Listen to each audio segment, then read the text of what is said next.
Finally, one more thought. Look deep into nature and then you will understand everything better. So wrote Albert Einstein after the death of his sister in 1951. And these days there's plenty of nature demanding that we look into it deeply, though it's not as clear that we're understanding any better. It has been a summer of extreme weather. Record heat hit Europe hard, bringing Greek wildfires with it. While halfway around the world, an entire town burned down to the ground in Hawaii, leaving hundreds dead or missing. A once-in-a-lifetime hurricane came ashore, not in Florida, but in Southern California. And a series of typhoons pummeled Hong Kong, Taiwan, and mainland China. Scientists warn that you cannot trace any single weather event to climate change. But the degree and the frequency of extreme weather overall is because of our warming globe, creating what some call growing natural disaster risk. What we're seeing now is just repeated examples of natural disasters, climate extremes happening at scales we haven't seen before, in places we haven't seen them occur before. And investors like Chris Ailman of CalSTRS say we should get ready for more.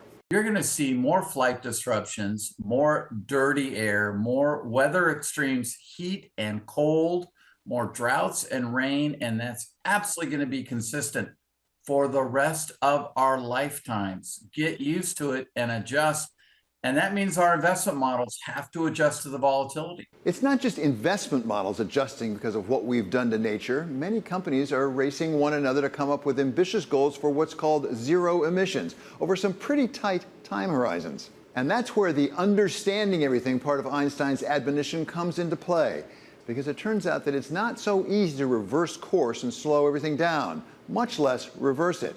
Take, for example, Fortescue Metals. It's the third largest mining company in the world, based in Australia, and less than a year ago it announced a zero emissions goal for its iron ore operations by 2030. But since then it has reported lower earnings, brought in a new CEO who lasted only 6 months, followed by its CFO out the door only days later. Christine Morris, we barely knew ye. After 3 months in the job, now the CFO has gone, and she replaced the long-serving CFO, Ian Wells, and he left in January. Or fossil fuel giant Shell. 2 years ago, it got all of our attention by announcing it would invest $100 million a year in carbon offsets.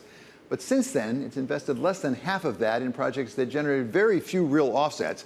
So Shell's new CEO last week quietly retired the program. Burning Man has never really billed itself as an environmental movement. It's an annual event in the middle of the desert in northwest Nevada, celebrating art and self-expression and self-reliance.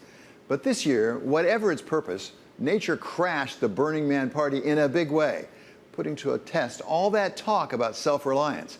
It all started off with protests using a 28-foot trailer across the road to block traffic because of its carbon emissions, which, by the way, turned out to be the equivalent of burning 27,000 metric tons of coal, according to the Burning Man project itself.